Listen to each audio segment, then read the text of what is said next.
Dê uma salva de palmas bem forte para Jesus.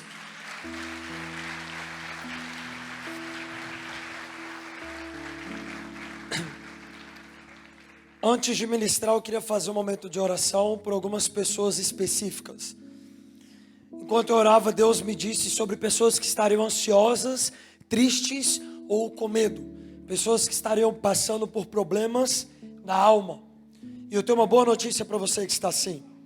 O Espírito Santo é o Consolador. Amém?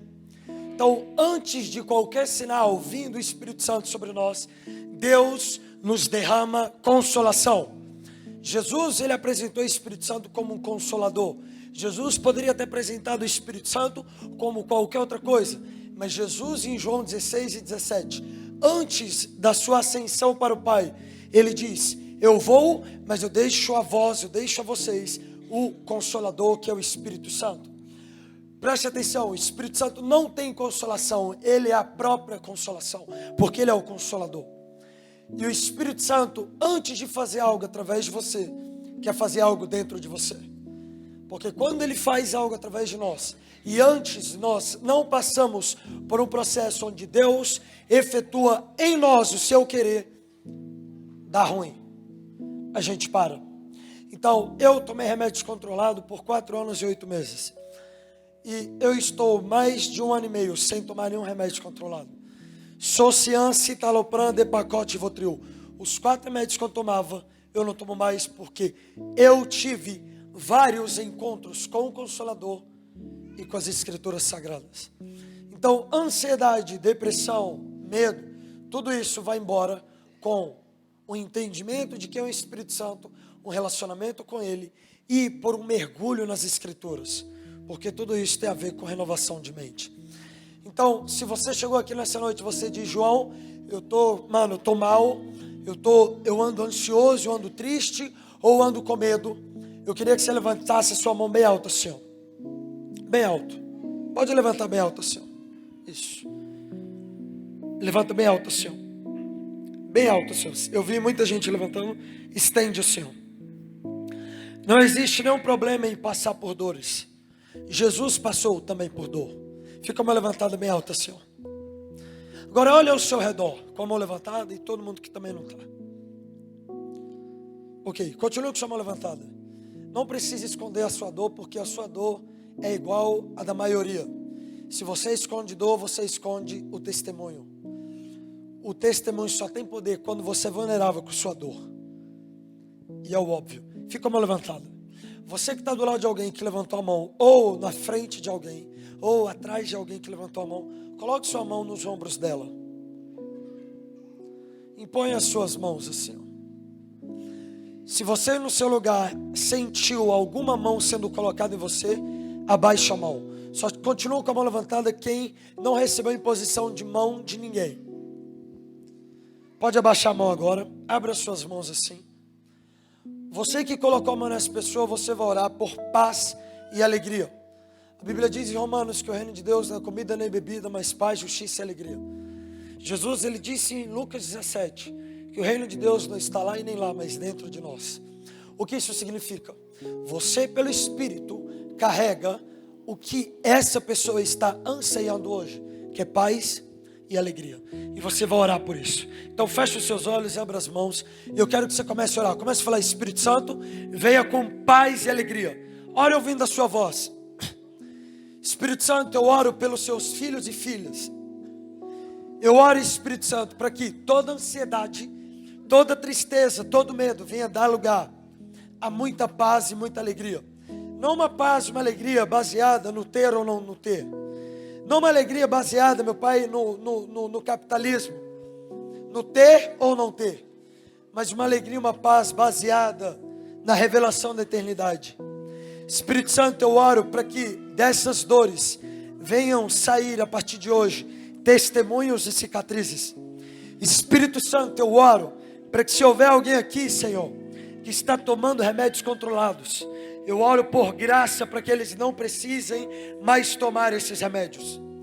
Espírito Santo, eu oro no nome de Jesus, para que a sua graça venha sobre todos eles, no nome de Jesus, no nome de Jesus, amém, amém. Pega a sua Bíblia. Quantos aqui amam as Escrituras Sagradas? Quantos aqui amam a Bíblia? Diga amém forte aí, amém. Pega a sua Bíblia aí e abra no livro de 2 Reis, capítulo 3. Você que não tem Bíblia, você vai ler com a pessoa que está do seu lado. Então, abre aí 2 Reis, capítulo 3.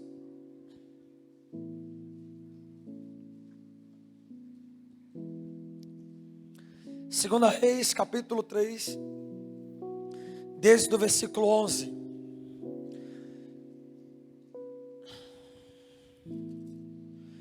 Segunda Reis, capítulo 3, desde o versículo 11. Quantos acharam? Digo amém. Leia aí na sua Bíblia. E disse Josafá: não há aqui algum profeta do Senhor para que consultemos ao Senhor por ele? Então respondeu um dos servos do rei de Israel e disse: aqui está Eliseu, filho de Safate, que deitava água sobre as mãos de Elias. E disse Josafá: está com ele a palavra do Senhor. Então o rei de Israel e Josafá e o rei de Edom desceram a ele. Mas Eliseu disse ao rei de Israel: que tenho eu contigo? Vai aos profetas de teu pai e aos profetas de tua mãe. Porém o rei de Israel lhe disse: não, porque o Senhor chamou a esses 3 reis para os entregar nas mãos dos moabitas. E disse Eliseu: vive o Senhor dos exércitos, em cuja presença estou, que se eu não respeitasse a presença de Josafá, rei de Judá, não olharia para ti nem te veria. Versículo 15. Ora, pois, traga-me um tangedor. E sucedeu que, tangendo o tangedor, veio sobre ele a mão do Senhor, e disse: assim diz o Senhor, fazei neste vale muitas covas, cavem neste lugar muitos poços, porque assim diz o Senhor, não vereis vento e não vereis chuva, todavia este vale se encherá de tanta água que bebereis, vós e o vosso gado e os vossos animais. E ainda isto é pouco aos olhos do Senhor, também entregará ele os moabitas nas vossas mãos, e ferireis a todas as cidades fortes, e a todas as cidades escolhidas, e todas as boas árvores cortareis, e tapareis todas as fontes de água, e danificareis com pedras todos os bons campos. Versículo 20 e último, com muita ênfase. E sucedeu que pela manhã, oferecendo-se oferta de manjares, eis que vinham as águas pelo caminho de Edom, e toda a terra se encheu de água. Diga toda a terra, diga forte, diga toda a terra se encheu de água. Até aqui. Irmãos e irmãs aqui da IPI de Filadélfia, eu quero compartilhar com vocês a melhor boa notícia do Evangelho para mim e para você nesses dias. A melhor boa notícia do Evangelho para mim e para você nesses dias é que nós estamos nos últimos dias da terra. E eu sei que vocês entendem de forma pelo menos mínima isso. Nós não estamos nos últimos dias da terra com base na palavra profética de um homem, ou com base na pregação do seu pastor, ou com base na pregação daquele cara que você assiste no YouTube. Eu não fundamento esse entendimento com base na profecia ou na palavra de terceiros. Eu fundamento essa notícia com base nas Escrituras. A Bíblia, nada mais, nada menos do que a Bíblia, diz, Paulo e João escreveram há mais de 2000 anos atrás, que nós já estaríamos vivendo nos últimos dias. E Paulo e João não escreveram isso por vontade própria e nem por entendimento carnal. Eles escreveram isso com base em inspiração do Espírito Santo. Então Deus escreveu há mais de 2000 anos atrás a nós, que nós já estaríamos vivendo nos últimos dias da terra. Agora vamos lá. Se Paulo e João escreveram isso há mais de 2000 anos atrás, o que Paulo e João, guiados pelo mesmo Espírito, escreveriam 2000 anos depois? Creio eu que Paulo e João iriam escrever que nós hoje não estamos somente nos últimos dias da terra, mas nos últimos dos últimos dias. E se isso não te empolga, isso deve te empolgar por 2 fatores. O primeiro, que é o principal e é o mais simples, e a maioria de nós nos esquecemos nesses dias da pós-modernidade, globalização de tudo. Você e eu não somos daqui. Presta atenção, você não é daqui, nem eu sou daqui. E onde eu fundamento isso também? João capítulo 16. Jesus, ele disse aos seus 12 discípulos que nós, ou melhor, que eles, os 12, lá atrás, já não eram desse mundo. Jesus, ele disse, já não sois desse mundo, vocês são de um outro mundo. As mesmas palavras de Jesus para os 12 são as mesmas palavras de Jesus para mim e para você. João, o que muda isso na minha vida? Tudo. Tem muita gente que está passando por crise de ansiedade, pânico e depressão, e eu preciso falar disso aqui, não com base em anseios eternos. Como assim? Não existe hoje ninguém, ou poucas pessoas estão ansiosas no sentido de anseiar, ou estão tristes, ou estão, preocupados com a salvação dos nossos entes queridos. Poucos estão sofrendo os sofrimentos de Cristo, que Paulo trabalha em 2 Coríntios, que é o sofrimento em relação ao ganho de almas, a salvação de pessoas, porque é o único sofrimento que podemos ter aqui na terra eterno, porque toca algo que é eterno, que são almas. E a maioria de nós estamos vivendo ansiosos, preocupados e tristes ou com medo, com base em anseios terrenos. A maioria das pessoas estão ansiosas, tristes ou com medo porque sofreram um baque em relação a um anseio carnal. E eu preciso falar disso aqui. Eu tenho lido um livro que fala disso e eu recomendo, do Timothy Keller, um homem reformado, que aponta o porquê que tanta gente está ansiosa dentro da igreja. E acredite, eu não estou ignorando a sua dor, não estou sendo ignorante. Eu sei o que muita gente está passando, eu sei que talvez não é fácil o que você está passando, mas eu preciso dizer, provavelmente, e ouça com atenção, não é falta de Deus, mas pode ser falta da revelação da eternidade sobre você. Porque alguém que entende que não é daqui, não vai ficar ansioso, triste ou com medo, com base no capitalismo de ter ou não ter, porque você já é completamente realizado, feliz em Cristo, por ter recebido o maior presente que alguém poderia ter receber, que é a salvação, mano.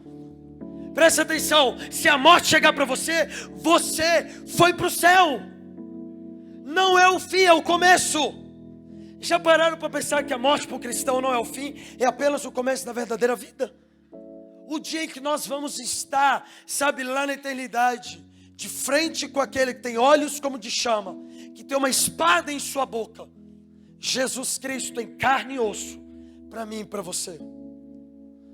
Eu não acredito que nós precisamos de uma experiência de arrebatamento ao céu para anseiarmos tudo isso. Paulo em Filipenses 3, ele diz em outras palavras, o meu desejo é partir, porque eu quero estar com meu Senhor. Quantos já leram? Filipenses 3, o meu desejo não é nem estar aqui, é ir para a glória, é estar com Cristo. Olha o anseio do homem. Em outras palavras, ele está dizendo, Deus me leva. João, ele disse isso porque ele estava passando por uma dificuldade? Não. Paulo era Paulo, o maior apóstolo, talvez, das Escrituras. O maior apóstolo, tudo dando certo. Ele diz, tudo está bom aqui, mas o que eu quero é o céu. Um povo ligado à eternidade, pouco sofre os anseios dessa terra, e muito vai sofrer aquilo que é eterno, e pouco aquilo que é passageiro. No meu primeiro ano de convertido, eu ainda sofria com a morte da minha irmã, causado pelo suicídio. Minha melhor amiga, que congregava comigo na igreja, numa presbiteriana, ela ia mais do que eu, mas eu colava também no domingo de manhã. Minha irmã toma Santa Ceia comigo, num domingo de manhã, na sexta comete suicídio. Minha irmã era da liderança da igreja, minha mente bagunça. Como pode uma mulher, como a minha irmã, que eu peguei diversas vezes orando, jejuando e lendo Bíblia, pregando o evangelho, cometer suicídio? E eu carreguei esse sofrimento por praticamente 5 anos. Praticamente 5 anos. E quando tudo isso acabou, quando eu descobri nas Escrituras, revelação bem no meu coração, abre aspas, você não é daqui. Quando eu descobri que eu não era daqui, tudo isso acabou. Eu venci 4 remédios controlados, tomando 4 anos e 8 meses, 2 tarja preta, sem desmame, sem ir no psiquiatra, Foi difícil, misericórdia, é difícil. Como? Num belo dia onde eu fui para o bosque, com a Bíblia aberta, o Espírito Santo me disse, quando eu estava olhando para a natureza, ele disse: se eu cuido dessa natureza, se eu cuido da minha criação, se nada falta para eles, quanto mais de você que é meu filho faltará, e quanto mais de você eu cuidarei, porque você é meu filho. E estava em João 16, eu li: já não sois desse mundo, vocês são de um outro mundo. O maior evangelista de todos os tempos, um homem chamado Billy Graham, o cara que pregou para 242 milhões de pessoas, o cara que botou 17 mil soldados soviéticos de joelho para cantar Porque Ele Vive e Posso Crer na Manhã, em 1957, a maior revelação que ele carregava era da eternidade. Tanto que a sua frase, que ele mais dizia em pregações, e isso é comprovado, sua frase mais comum que sai da sua boca é: ei, essa terra não é a minha morada, eu sou peregrino por ela, a minha casa está nos céus. Se você pegar o enterro de Billy Graham, que foi ano passado, você vai ver os seus 3 filhos, 2 mulheres e um homem, passarem pelo caixão, olhar para o caixão, olhar para o pai e não derramarem nenhuma lágrima. Por quê?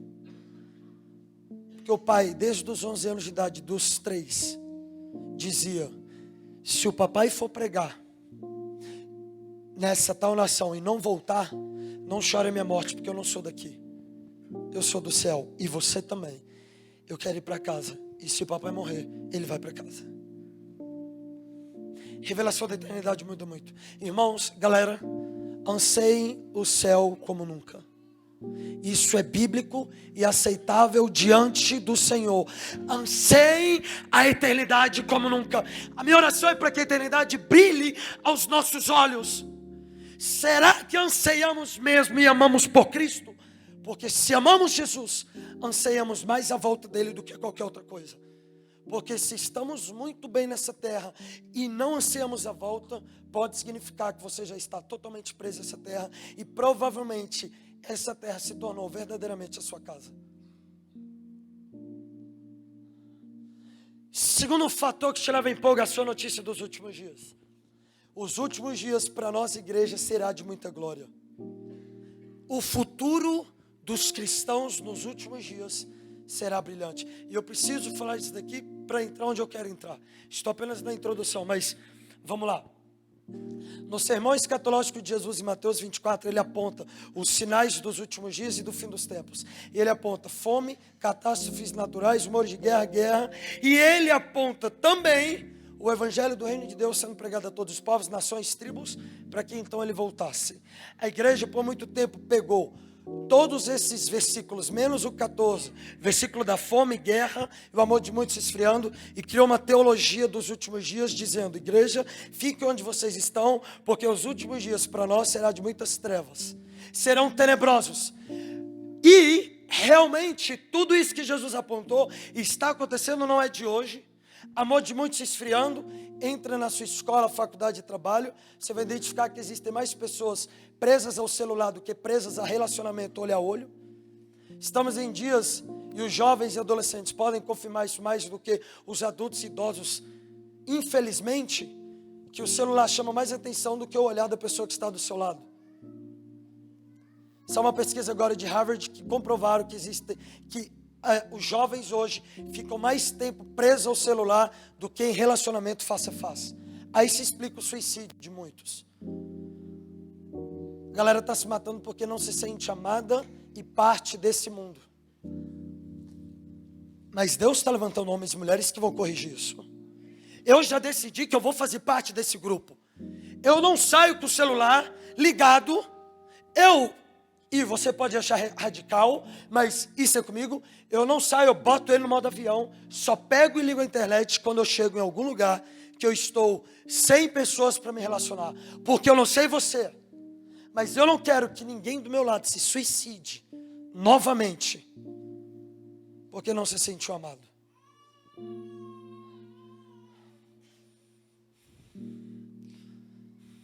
E tudo isso que Jesus apontou em Mateus 24 está acontecendo, vai continuar acontecendo. Porém, igreja, preste atenção. A mesma igreja que criou uma teologia dos últimos dias com base nesses 3 versículos, que se eu não me engano, o 9, o 7, o 9 e o 11, que o amor de muitos se esfriando, guerra e catástrofes naturais, se esqueceu do principal versículo, que é o versículo 14, onde Jesus diz: o evangelho do reino será pregado a todos os povos, em todo o mundo, a todas as nações, e então virá o fim. Leia lá. E este evangelho do reino será pregado em todo o mundo, como testemunha a todas as nações, e então virá o fim. O versículo que carrega a revelação direta da volta de Jesus não é um versículo que aponta uma igreja destruída, mas uma igreja apaixonada, profunda em Deus, porque somente uma igreja apaixonada, somente uma igreja, sabe, em Cristo de verdade, vai conseguir pregar o evangelho do reino de Deus a todos os povos.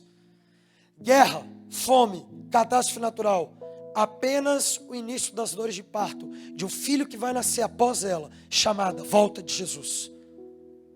Mas qual é a última dor de parto para que ele volte? O mundo destruído? Biblicamente não. O versículo 14 é o último para que ele volte, e é o versículo do evangelho do reino de Deus sendo pregado a todos os povos e nações, para que então ele volte. Jesus não vai voltar com o mundo destruído, mas com uma igreja preparada. E isso não é só triunfalista. Eu deixei claro, vai ter treta, mas eu separo o mundo da igreja, porque muitos casamentos deram errado. O de Jesus não vai dar. Eu não acredito que Jesus vai casar com uma noiva destruída. Eu não acredito que ela vai casar com uma igreja que ainda não é apaixonada por ele. Eu tenho convicção biblicamente, irmãos, que os últimos dias para nós será de muita glória. É nesses últimos dias que nós vamos ver a maior colheita de almas de todos os tempos. É nesses últimos dias que nós vamos ver igrejas lotadas como nunca. E sim, vai ter o joio, mas vamos ter muito trigo. Porque onde tem joio tem trigo, onde tem trigo tem joio. A gente não pode separar. E nesses últimos dias nós vamos ver cura como nunca. Eu estava pregando hoje na igreja presbiteriana central, no acampamento. Acredite você ou não, eu vi um cara ser curado de daltonismo. Nunca viu cor, preto e branco. Oramos. Curado. 20 anos vendo preto e branco. Sabe o que é isso?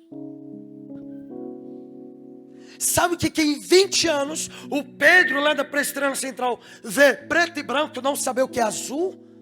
Oramos, 15 segundos, seja curado no nome de Jesus.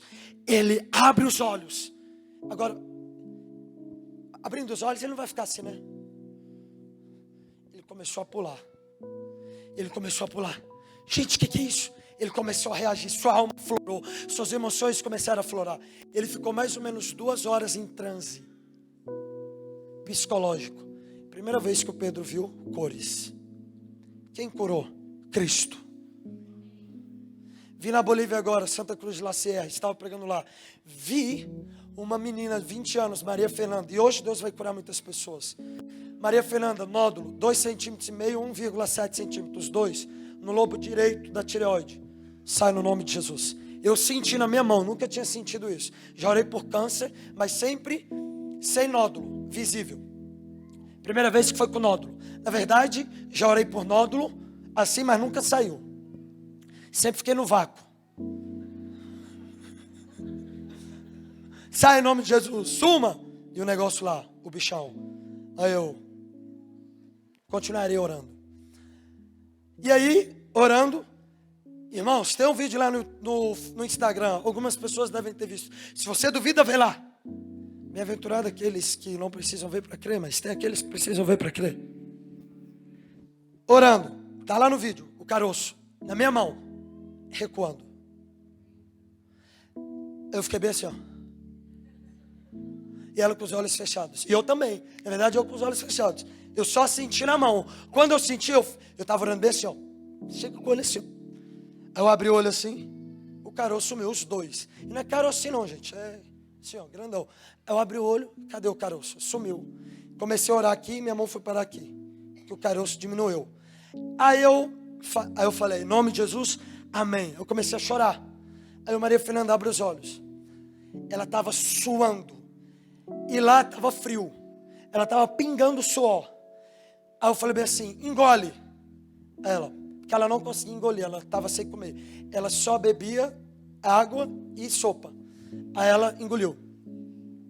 Aí ela fez uma cara assim, ó. Gente, aí ela. E aí tem a reação dela, começou a chorar, totalmente impactada. E aí na minha mente eu pensei, tá, se tinha 2 caroços, sumiu, cadê os caroços? Vai cuspir? Eu pensei, né? Eu falei, onde é que estão os caroços? Os caroços. E aí, o Espírito Santo me disse assim, tá frio. E ela tá pingando de suor. Você consegue explicar fisicamente, biologicamente? E eu disse, não, tá saindo no suor. Curada. Pastora da igreja da Assembleia que fui pregar, nós oramos, curada. As 2 fizeram exame para comprovar. Os últimos dias serão intensos para nós, igreja. Qual o propósito dos 5 ministérios de Efésios 4? Deus levantou apóstolos, profetas, evangelistas, pastores e mestres com um único propósito: preparar o corpo para o casamento, para que a igreja alcance a estatura do varão perfeito. Se Jesus tem 10 metros de glória, a igreja também terá. Porque não vai ter jogo desigual no casamento de Jesus com a igreja. Não vai ter mais problema na igreja? Vamos ter. Porque a igreja de Apocalipse, sim, muitos, primeiro amor, zerado. Sim, espírito de Jezabel está lá. Sim, muitos problemas. Mas os problemas da igreja não vão ofuscar a glória que a igreja tem.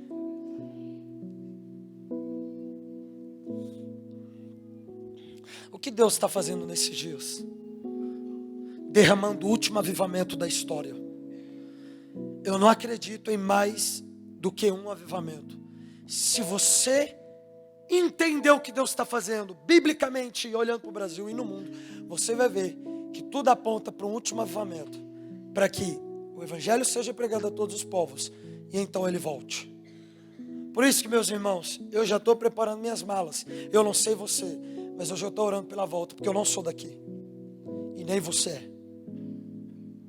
Nós vamos ter no dia 8 de fevereiro, pela primeira vez na história da igreja mundial, desde a igreja primitiva até 2019 que estamos.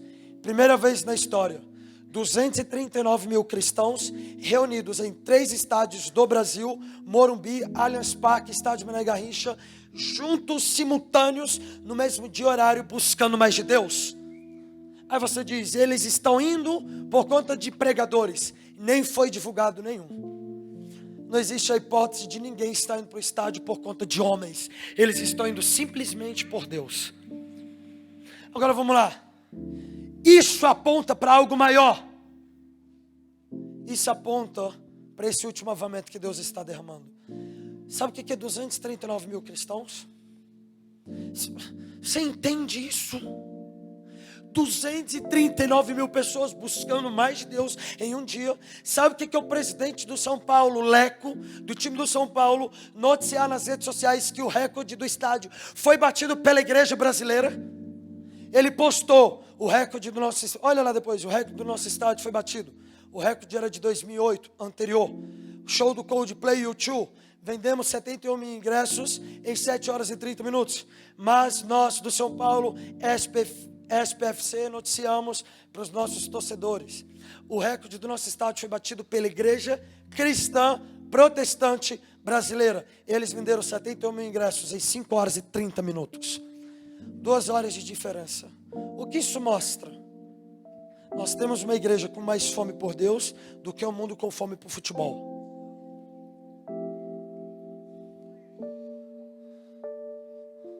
Sabe o que é o recorde do estádio do Palmeiras ser batido? O recorde de 2018, show do John Mayer. Recorde de hoje, Igreja Cristã Protestante Brasileira. Mané Garrincha, a gente vai bater o recorde do Vila Mix. Gente, isso nunca aconteceu antes. Eu amo estudar a história de avivamento e reforma. Nunca aconteceu, nem na época dos maiores avivamentos. Nunca. Nunca dessa forma. Nunca na história. Benny Hinn se uniu no mesmo evento que Tim Keller. Nunca John Stott se uniu com Bill Johnson. Quem são esses homens? Homens de Deus com teologias diferentes, reunidos somente por uma coisa. Cansei, Jesus tem que voltar logo, vamos preparar essa parada, vamos buscar mais de Deus. Eles entenderam João capítulo 17. Pai, que eles sejam um comigo, assim como eu sou um contigo, para que o mundo te conheça. O mundo conhecerá Jesus com a unidade da igreja. E foi isso que aconteceu, dia 27 de julho, aqui perto de vocês, lá em Curitiba. 47.550 cristãos reunidos no estádio do Atlético Paranaense, Arena da Baixada, para buscarem mais de Deus. Luteranos, presbiterianos, batistas, assembleias, comunidades neopentecostais, todas reunidas para orarem por mais de Deus. Resultado, o presidente do Atlético Paranaense reconheceu nas redes sociais e também do time, no Twitter oficial e Instagram, da mesma forma que São Paulo fez, que o recorde foi batido pela igreja. E o recorde anterior era do Atlético Paranaense e Pumas em 2008. Se eu não me engano, semifinal. Foi contra o time do México. O recorde foi batido pela igreja. E se isso não te empolga, isso tem que te empolgar. Porque existem milhares de pessoas morrendo todos os dias sem conhecer Jesus. E sim, um avivamento promove salvação de milhares e milhares de pessoas. A igreja está se arrependendo dos seus pecados, está se voltando às escrituras e está começando a ir às ruas atrás das ovelhas perdidas. 13.529 pessoas foram salvas na Praça do Céu na Terra em 3 anos e 9 meses de reuniões. Lá na nossa cidade, eu te convido a ir lá conferir. Nós temos uma boate para servir 275 habitantes, porque as outras 4, Querosene, Cronos, Xixi e Rocá, fecharam. Fecharam por quê? Os 4 donos, os 4 desviados, 2 fecharam e tornaram outro estabelecimento, sem voltar para Jesus, e 2 fecharam e voltaram para Jesus, e não tornaram nenhum outro estabelecimento. Qual outro estabelecimento? Um virou hortifruti, e outro virou uma hamburgueria chamada Santo Burger.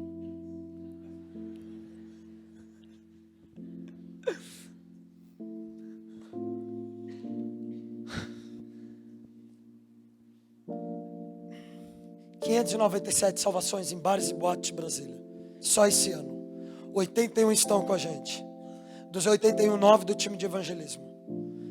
Ana Clara, com 3 meses convertida, ex-lésbica, pregando o evangelho em boates. Desviou, está em Cristo até hoje. E eu te faço uma pergunta. O que você deseja deixar nessa terra? Ossos e só? Ter uma boa família? Vir para a igreja? Esperar ele voltar e... Ou deixar um legado nessa terra? João, para que deixar legado? Legado serve para abençoar outras pessoas.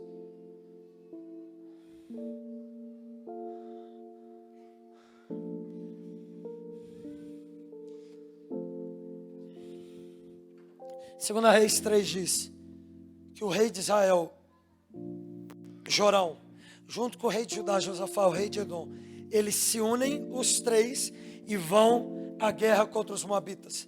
A Bíblia diz então que caminhando à terra dos moabitas, a água acaba e os soldados e os cavalos ficam com sede. Então o rei de Israel, o rei Jorão diz: será que nós vamos morrer aqui no meio desse deserto sem água? Será que nós vamos nos dar mal? Nós vamos morrer? Será que vamos perecer? Ao rei de Judá, Josafá diz: vamos procurar um profeta para que possa nos abençoar. Eles acham Eliseu, o sucessor de Elias. Quando eles olham para Eliseu, a Bíblia diz que eles perguntam: você, Eliseu, pode nos ajudar? E Eliseu diz o quê? Eliseu que era um profeta. Eliseu diz: traga-me para mim um tangedor. O que era um tangedor naquela época? O cara que tocava harpa. O tangedor naquela época é o que esse tecladista é hoje para nós. O tangedor, o ministro de adoração. E o que a Bíblia diz? A Bíblia, que o tangedor tocando, teve nem pregação. A mão de Deus veio sobre Eliseu. E Eliseu, cheio ali daquela presença de Deus, começou a profetizar. E qual foi a profecia desse cara? Presta atenção nisso. ele profetizou: vocês não vão ver vento e nem chuva. Ou melhor, vocês não vão ver vento e nem nuvem. Vocês não vão ver sinal nenhum de chuva. Porém, entretanto, assim diz o Senhor, cavem os poços. Vamos ler. Porque assim diz o Senhor, não sentireis o vento e nem vereis chuva. Em outras palavras, vocês não vão ter sinal nenhum de chuva. Porém, todavia, este vale se encherá de tanta água que bebereis vós e o vosso gado e os vossos animais. Próximo versículo. Ferireis todas as cidades fortificadas e todas as cidades... Pula. 20. Versículo 20. Versículo 17. É 18? Cadê o dos poços? É o 17? Está lá? Volta. Não, mas tem um versículo de cave dos poços. 16.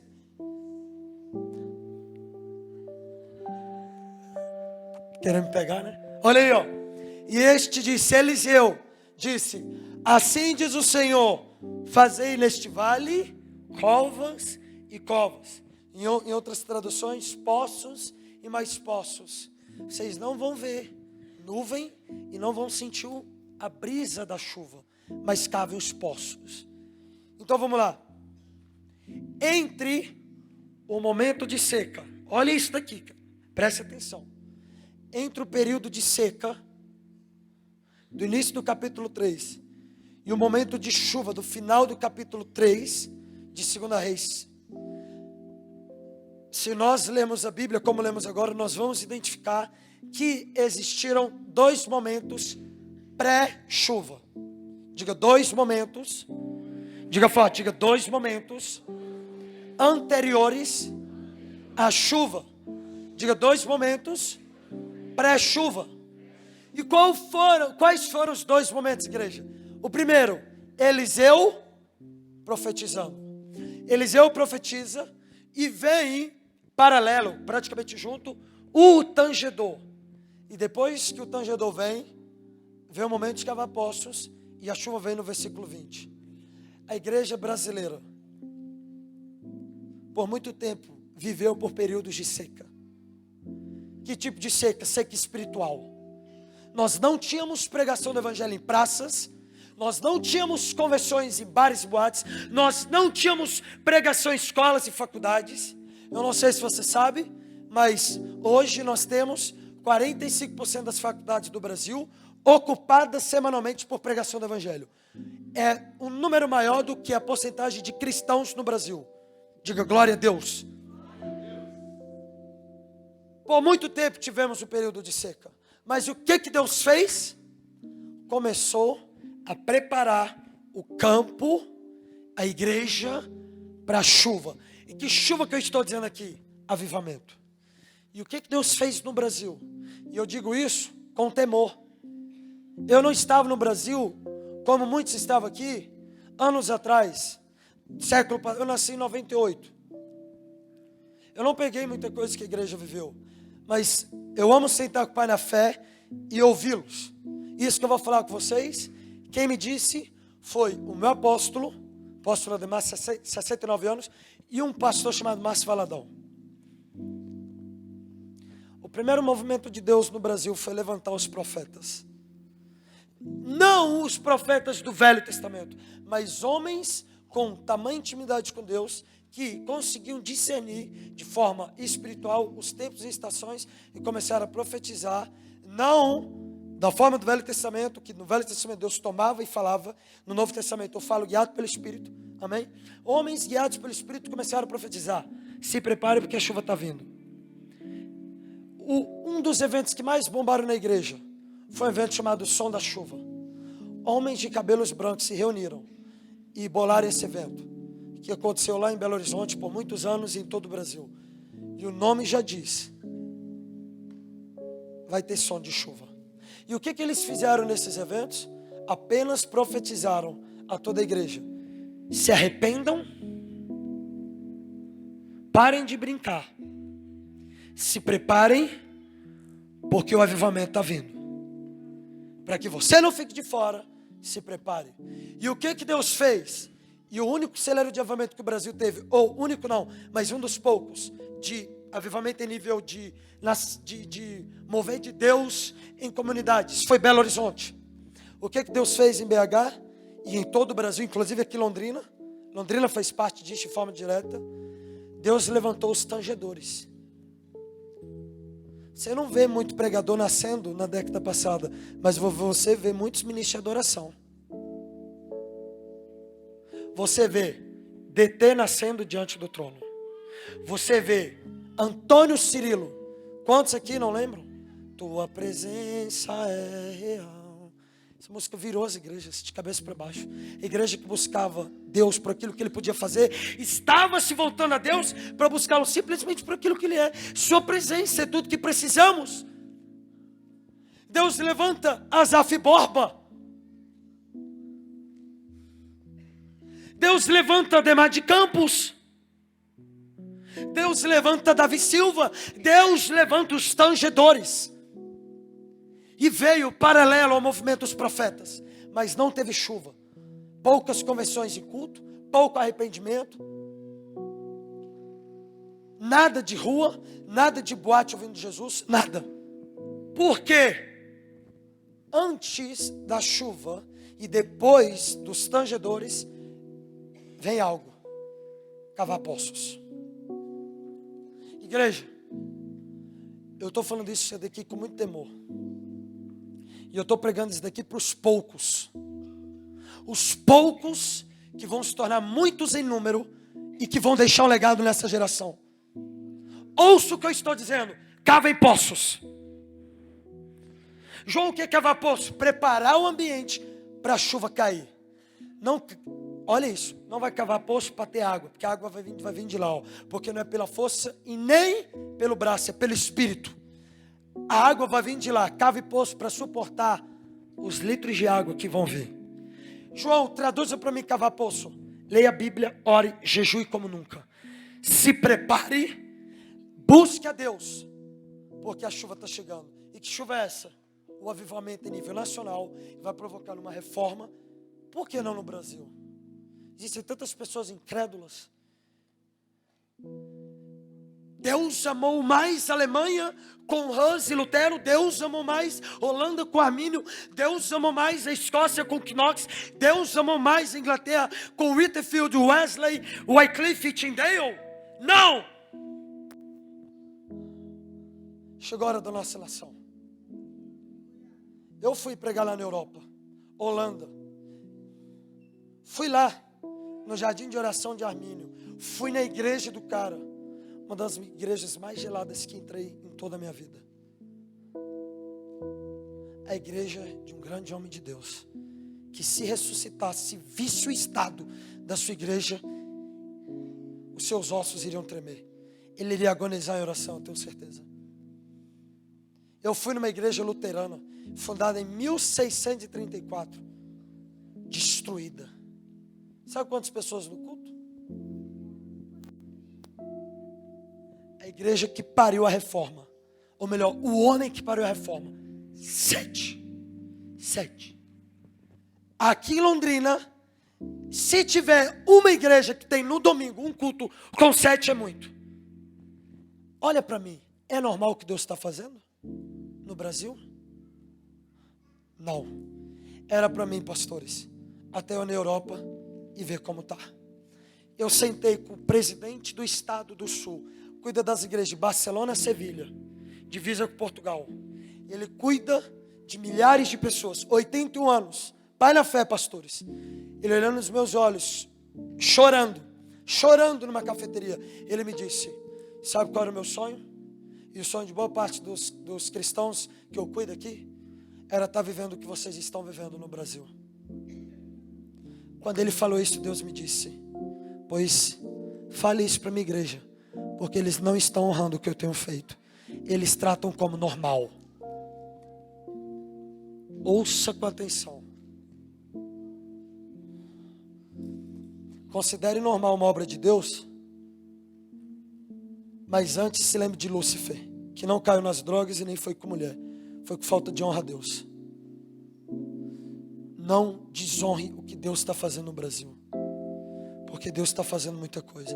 João, o que é honrar? Se renda. Se renda totalmente a Deus. Não fique de fora.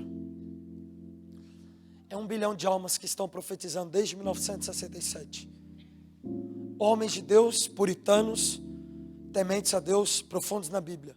Homens que nem creem muito no poder do Espírito estão dizendo, realmente, nós acreditamos que vai ser por aí, 1 bilhão de almas. Para 1 bilhão de almas vir ao reino de Deus, não vai depender só de uma pessoa. Mas Deus conta com você também. Não queira chegar, agora eu falo para você jovem. Um parênteses, você que é jovem. Não queira chegar nos seguintes. Olhar para trás, coçar a cabeça e questionar dentro de si. Porque eu fiquei de fora de tudo que Deus fez no Brasil anos atrás.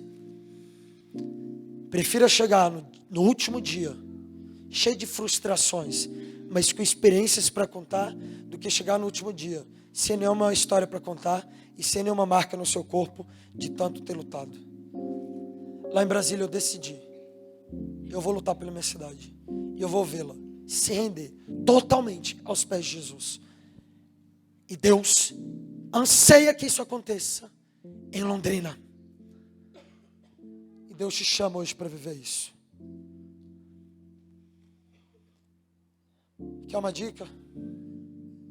Renuncie o que não é pecado por mais de Deus nesses dias. Confia. Renuncie o que não é pecado por mais de Deus. Eu decidi. Eu larguei de lado meu videogame. O que videogame faz comigo? Nada. Pode me deixar com raiva e eu entrar na carne, botar o fruto adâmico que existe dentro de mim, por perder um jogo. O que eu fiz? Tchau. No lugar do videogame, o que eu estou fazendo? Discipulando, lendo Bíblia, orando, sentando com pessoas, pregando o Evangelho, ou programas simples como ouvir a sua mãe falar sobre as experiências dela de anos atrás. Vocês conhecem a história da minha mãe? Eu contei na última vez que eu vim aqui. Minha mãe voltou para Jesus, largou o cigarro, largou bebida, está lendo Bíblia em Cristo. Agora eu não fiquei bem assim.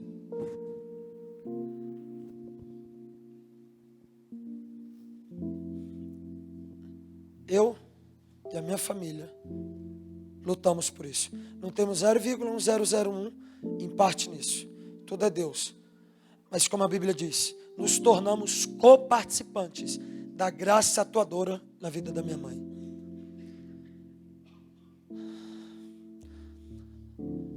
Os escolhidos de Deus vão ser salvos, queira você ou não. Graças a Deus, Deus não depende do homem para ser Deus. Mas a pergunta que eu te faço é, quer chegar no último dia e ouvir uma pagação de sapo de Deus, onde Ele vai te dizer, salvei por misericórdia. Tive que usar um membro da tua igreja, porque você não se posicionou. Porque a Bíblia diz que o livro da vida vai ser aberto e os livros que são das obras não serão abertos para te condenar e jogar ao inferno de salvação pela fé. Mas é para te pagar um sapo bem legal. E acertar as contas. É onde Ele joga as pedras que vão passar pelo fogo. Aqui ficar foi obra para a glória. Aqui não passar, Ele vai trabalhar e Ele vai dizer, te dei 5 talentos, você os perdeu. Te dei tudo isso e você não cuidou. Hoje eu quero convidar aqui, porque eu posso não voltar. Acredite, estou somente pela graça. Eu não queria nem ter saído de casa. Eu estou vivendo um tempo muito ímpar com a minha família e com a minha galera de Sol na Terra. Eu não queria ter saído de casa para viajar, nem para pregar na IPC e nem aqui. Estou por obediência a Deus e só estou pregando isso daqui porque Deus me mandou pregar. Eu convido hoje revolucionários a se levantarem, se arrependerem de vossos pecados e marcar uma geração.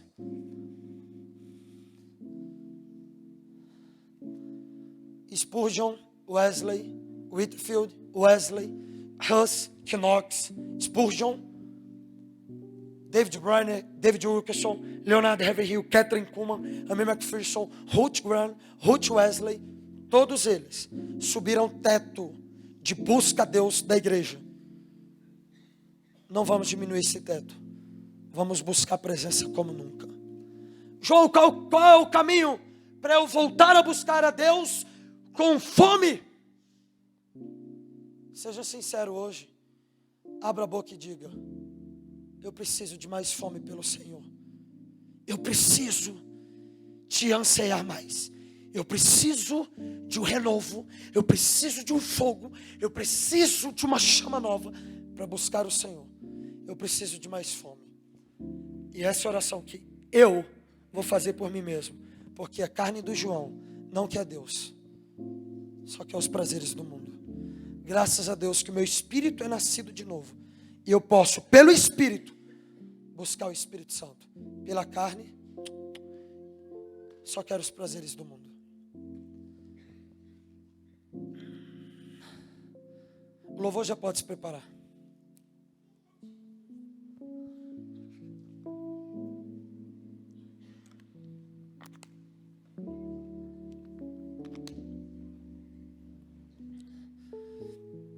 Ouça isso daqui. Um testemunho aqui para vocês. Eu orei por um ex-integrante do narcotráfico venezuelano de Caracas. Ele servia na selva venezuelana e ele combatia com as Farc da Colômbia.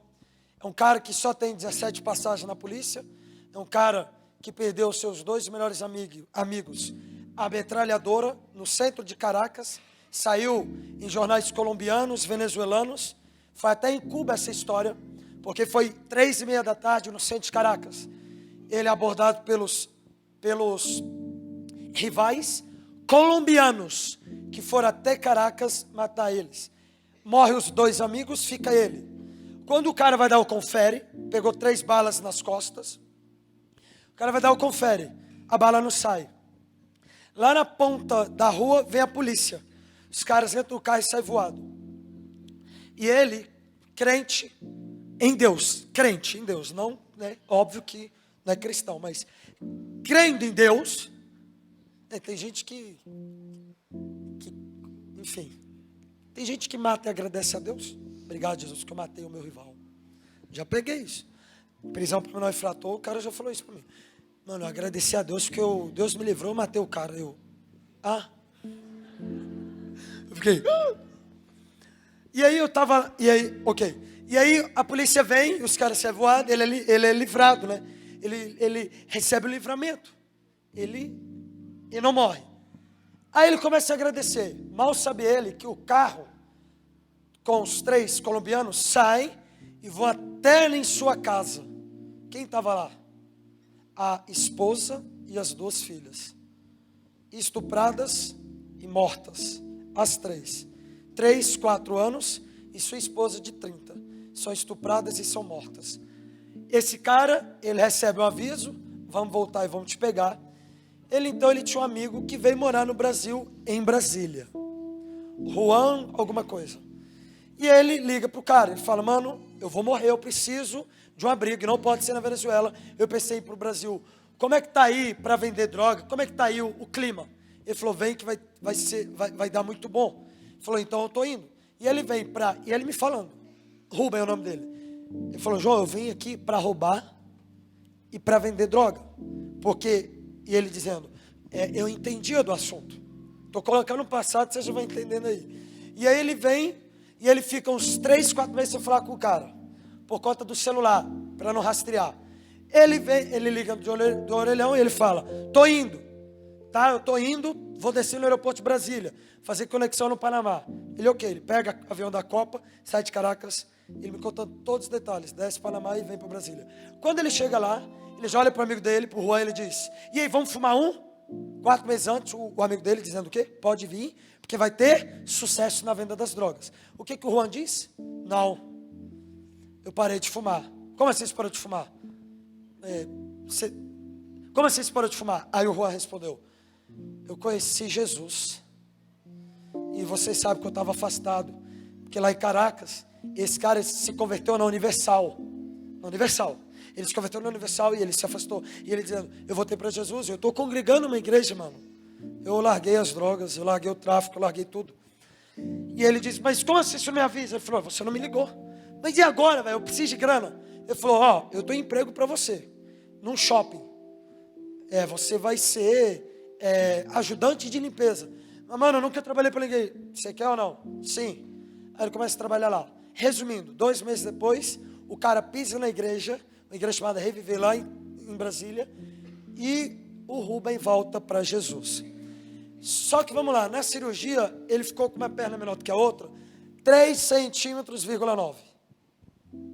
Só para você entender, tem vídeo. É assim, ó. O pé direito não alcançava o esquerdo. Só para você entender o tamanho. Tipo, muito grande. Estou evangelizando em Águas Claras, com 2 pessoas, semana passada, eu acho. Aí eu avisto de longe o Rubem mancando. E muito. E ele andando em direção ao mercado. Eu olho para ele e eu grito, Rubem! Rubem não, porque eu não sabia o nome dele, mas... Ei! Espera aí!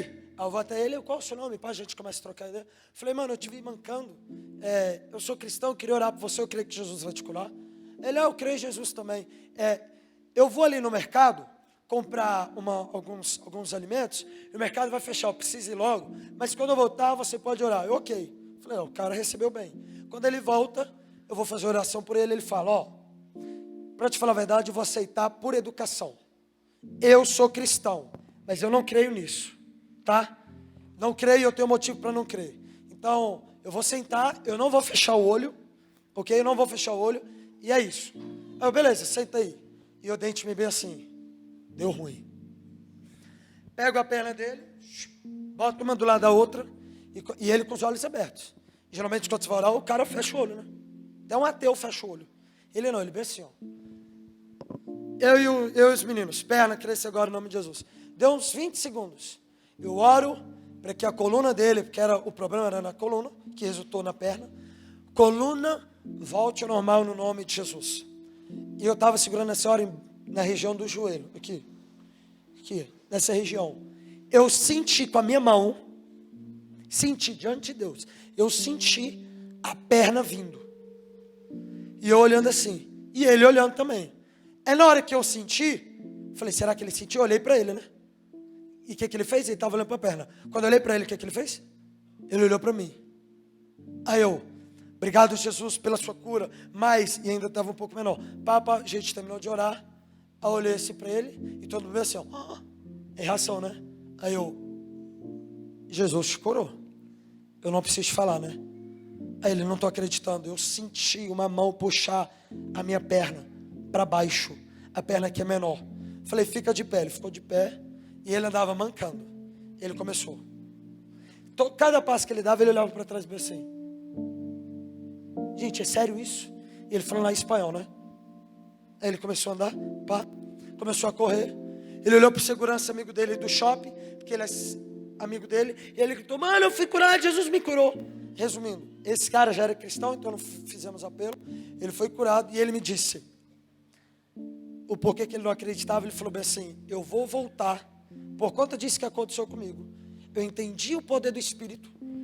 Eu estava subestimando ele como cristão, mas hoje eu entendi o poder do Espírito e eu vou voltar para a Venezuela e se for preciso, olha isso, 7 meses convertido. Se for preciso, eu morro na selva ganhando os traficantes a gangue lá que ele falou, e das Farc, que é da Colômbia, época do Pablo Escobar. Eu vou ganhar eles, mesmo que custe a minha vida. Eu perdoo, e lá a gente fez, ele perdoou os caras que eu não tinha perdoado, e ele está apaixonado por Jesus. Hoje eu te convido a você viver o evangelho bíblico, nas ruas, na sua faculdade, na sua escola, e deixar um legado nessa geração. Amém? Fique de pé no seu lugar.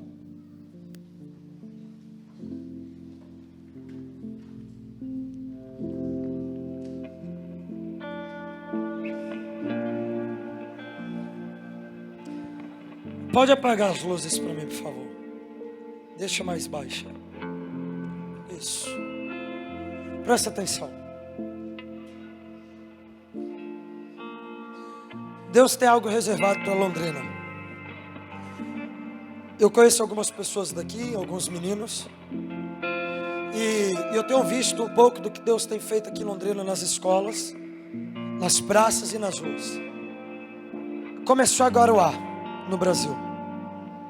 O vendaval vai vir ainda. Só foram os 3 primeiros estádios, anote. Esse estádio Café aqui, antes de ser do Londrina, é para a glória de Deus. Antes de ser construído para o ego do homem, futebol, eu amo futebol, sou corintiano, meu time perdeu hoje, para o Fluminense em casa, ou lá no Menegarrincha, lá no estado brasileiro. Fluminense, mano, Fluminense, tá? Fluminense, o frango da história do Cássio. Antes de ser do Londrina, foi feito para a glória de Deus. Esse estádio é da igreja de Londrina. O Couto Pereira, lá em Curitiba, é da igreja. Foi construído para a igreja. Tudo isso, se você olhar com os olhos espirituais, você vai identificar isso. Lá em Brasília, nós vamos ter, antes do decênio, 2.300, mais ou menos como o meu pastor estava me falando, gringos, que vão chegar uma semana antes do decênio, para evangelizarem e participarem conosco do arrastão que a gente vai fazer nas 2 semanas depois da escola do Céu na Terra, anteriores ao decênio, que termina quase junto, e eles vão participar conosco. Pastores europeus estão enviando os caras para cá para aprenderem com a gente. Eu te faço uma pergunta: vai querer participar? Ou quer ser mais um evangélico no número de 40 milhões? Deus te convida a participar e deixar um legado nessa geração. 20 chilenos foram enviados pelo pastor de uma das maiores igrejas de Santiago para a nossa escola, só para aprender a evangelizar. Acredite, chegou a hora da igreja brasileira. E se você estudar a história da igreja, quando tem avivamento, a igreja não é tratada como mesquinha, mas como a força existente na terra para uma mudança cultural e social. E é isso que vai acontecer em nossa nação. Abre as suas mãos e feche os seus olhos. Feche os seus olhos nessa noite e abre as suas mãos. Eu quero que você comece a orar no seu lugar. Comece a falar: Espírito Santo, venha sobre mim. Espírito Santo, gere mais paixão no meu coração pelo Senhor. Comece a falar: Espírito Santo, não me deixe de fora. Espírito Santo, eu quero deixar um legado nessa geração. Vamos lá, comece a orar, comece a falar: Espírito Santo, me dê mais paixão pelo Senhor, me dê mais fome. Espírito Santo, eu oro no nome de Jesus, pelos seus filhos e pelas suas filhas. Eu oro, Senhor Deus, por homens e mulheres que vão marcar uma geração. Eu oro, meu Pai, pelos poucos que existem aqui em Londrina, que o Senhor está levantando para literalmente abalarem as estruturas do mal. Espírito Santo, eu oro pela maior colheita de almas que Londrina vai ver ainda. Eu oro para que o Senhor levante homens e mulheres que vão participar disso. Espírito Santo, eu oro por arrependimento bíblico e sincero.